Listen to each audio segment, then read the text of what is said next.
નડિયાદમાં આવેલ જિલ્લા સેવા સદનની કચેરીના અધિકારીઓ ઉપર પિટિશન રાઇટર અને અરજદાર ગૌતમસિંહ સુદાન દ્વારા ગંભીર આક્ષેપ કરવામાં આવ્યા છે. મારું નામ ગૌતમસિંહ સુરજીતસિંહ સુદાન અને પિટિશન રાઇટરનું કામ કરું છું. બરાબર. તમારો પ્રશ્ન શું છે? તમારી ફરિયાદ શું છે? મારી ફરિયાદ એવી છે કે પિટિશન રાઇટરોની બેસવાની જગ્યાની બાબતમાં નડિયાદના પ્રશાસન તરફથી ભેદભાવ થઈ રહ્યો છે. જે લોકોના બેસવાની જગ્યા જિલ્લા સેવા સદન નડિયાદ ખાતે છે તે લોકો બેસીને ગેરકાયદેસર રીતે સરદાર પટેલ ભવનમાં કામ કરી રહ્યા છે અને એ લોકોના બેંક એકાઉન્ટની અને તમામ સાયબર સેલથી એમના જે તે ઘડીએ એમના એકાઉન્ટની માહિતી એનું તપાસ થવી જોઈએ. બીજો શું પ્રશ્ન છે મામલતદાર સાહેબને? બીજો મામલતદાર સાહેબને એ જ પ્રશ્ન છે કે 1.5-2 મહિના અગાઉ એમણે એક હાજરી પત્રક બનાવેલું કે પિટિશન રાઇટરો સહી કરીને જાય, આમ છે તેમ છે, પણ એમના સહી કર્યા પછી ફરીથી પાછું સરદાર પટેલ ભવન જઈને બેસી જાય એનો કોઈ મતલબ રહેતો નથી. એટલે એનો અર્થ એવો છે કે મામલતદાર શ્રી શરદભાઈ ભાંભરોલિયા આંખ આડા કાન કરે છે. એ 100%ની વાત છે અને અમોની કરેલી ફરિયાદોનો કોઈ નિકાલ આવતો નથી અને અમને માનસિક રીતે હેરાન કરવામાં આવેલ છે અને સ્પષ્ટ મારી જોડે પુરાવા છે તમામ પ્રકારના અને મેં ફરિયાદ કરેલી છે અને આ બાબતે યોગ્ય કાર્યવાહી થાય એવું હું ઈચ્છું છું. આ અંગે તમે કોઈ આગળ ઉપર વિભાગોમાં અલગ કોઈ ફરિયાદો કરી? હા, એસીબીમાં કરેલી છે ફરિયાદ. મેં એસીબીમાં કરી છે. તેમ છતાં એસીબીએ મહેસૂલ વિભાગને તપાસ વિભાગમાં આ બાબતે કાગળ આવેલો છે મારા ઘરે, પણ એ બાબતે હજી સુધી એસીબીની તપાસ છે છતાં પણ મહેસૂલ વિભાગ તપાસ નથી કરી રહ્યો. આ લોકો મહેસૂલ વિભાગથી પણ બીતા નથી.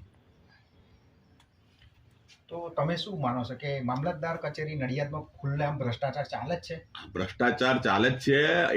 એટીવીટીના ઓપરેટરો, તમે મારી વાત સમજો, એટીવીટીના ઓપરેટરો 8 વર્ષથી એકની એક જગ્યાએ ચીટકી રહેલા હોય એનો મતલબ શું છે કે કંઈક ને કંઈક કૌભાંડ છે જ. નહીં તો એમની 2-3 વર્ષે બદલી થઈ જવા પાત્ર છે.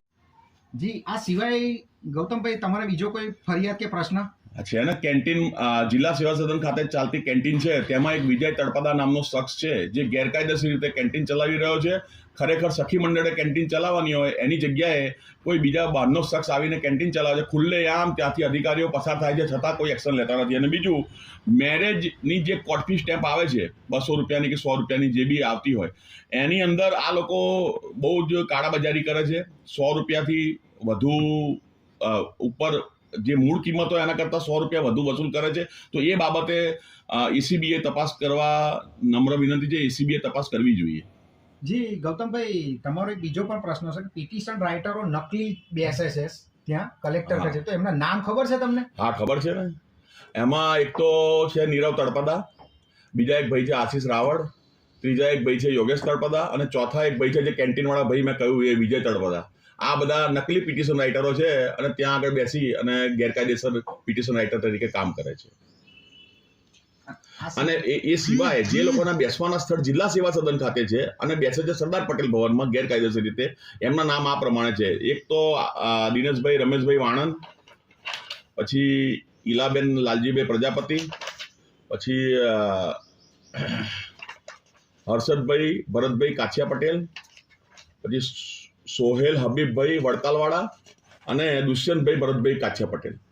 આટલા નામ જે છે મારી પાસે હાજરમાં, એ લોકો ત્યાં બેઠા છે.